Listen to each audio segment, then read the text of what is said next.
Hey group, Dr. Ryder. This is Eddie Knighton's Peer Commentary 3 on community colleges. I'd like to first offer my compliments to Yolanda and Marcus. Their videos are very well done. They're very well spoken people. And as far as content's concerned, I would say they're two of the best videos that I've seen this semester. Uh, I apologize preemptively for the fact that I had to return my books to the library today, or not to the library, but to the bookstore because I rented them, so I don't have those with me. And a lot of this will be autobiographical because I actually started at Blue Ridge Community College, which is what Marcus did his presentation on, and where he'll be beginning a job, which I hope he likes. Um, Community colleges, all three of these community colleges are a product of necessity. I learned in the history, or we've all learned in the history of higher education, EDL 550, I think, that community colleges are both a stimulus of and a response to an increasingly specialized society.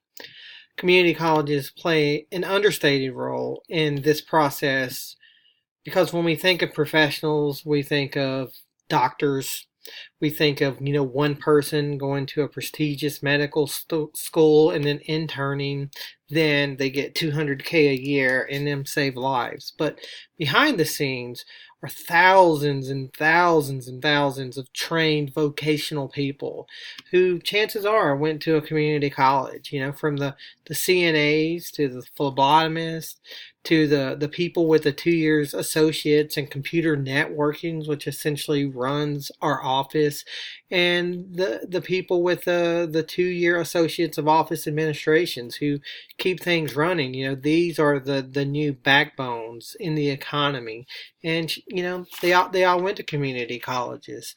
I just think that the word community is not very fashionable currently. It feels a little quaint, a little antiquated in today's society. So the phrase community college has a certain stigma.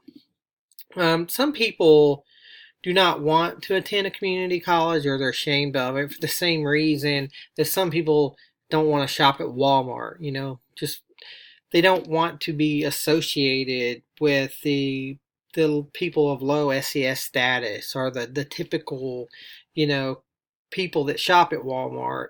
Same way that, a lot of people associate that negative stigma to community colleges. And you can see it in the responses of some people's face when you ask them where they go to school. And, a lot of the times their answers are coupled with an explanation like, I'm going to blank community college until blank. Then I'm going to transfer to blank university. The stigma somewhat trickles down as community colleges are bottom tiered schools with an almost all inclusive admissions rate. So when some people say they went to a community college or that they're attending one, there's a little bit of, what's the big deal? Anyone can get into a community college. But on the other side of that spectrum were people like me, first generation. I was just happy to be there until I began attending community college. I never thought that college was an option for me. And, I didn't have the cultural capital to understand the difference between community college and higher tiered universities. I knew that, although I was in a low economic status or poor, that I was at least better in myself, and that one day life will be better as a result from going to community college. And I kind of think that's the underlining marketing campaign of a lot of community colleges, especially considering the demographics. As a non-traditional student, colleges offered unique opportunities for me to make a community with other non-traditional students, other adults as myself, in that particular type of way. We didn't have to go have coffee at in a specific third space or go hang out in each other's dorms. We were adults who were just making friends at school. I have to say that community college, specifically Asheville Buncombe Technical College, which is where I transferred after I attended Blue Ridge Community College for my first year going part time, was the best most academically curious time in my entire educational journey to date, And it's a huge part with the faculty and the staff at the community college who understood my mindset as a non-traditional student or someone who didn't quite possibly understand the rules of higher education. Um, they absolutely made going to school a pleasure.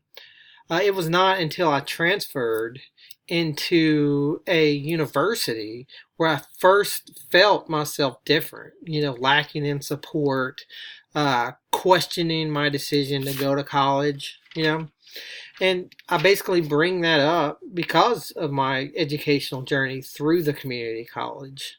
Um, it was the helpfulness and concern of the Student Affairs Office in conjunction with the fluid administrations and financial aid, which allowed me to just attend and go to school and learn. It satisfied those almost Maslow's hierarchy needs, so I could just focus and didn't have to worry about that.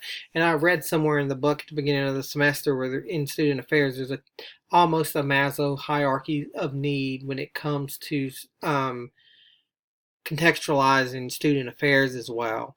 And as a GA at UNCW's register office, I spent a lot of my time fielding calls and concerns from students who have been transferred to me from another department that I'll be transferring to a department who will most likely transfer them back to me. I feel that UNCW Student Affairs is a little decentralized and somewhat reactionary.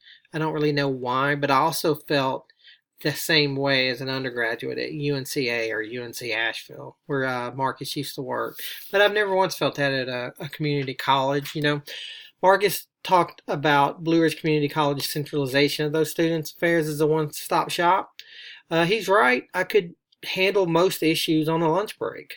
I appreciate how he spent so much time discussing the organizational environments, as that was admittedly lacking in my presentation and most presentations I've seen.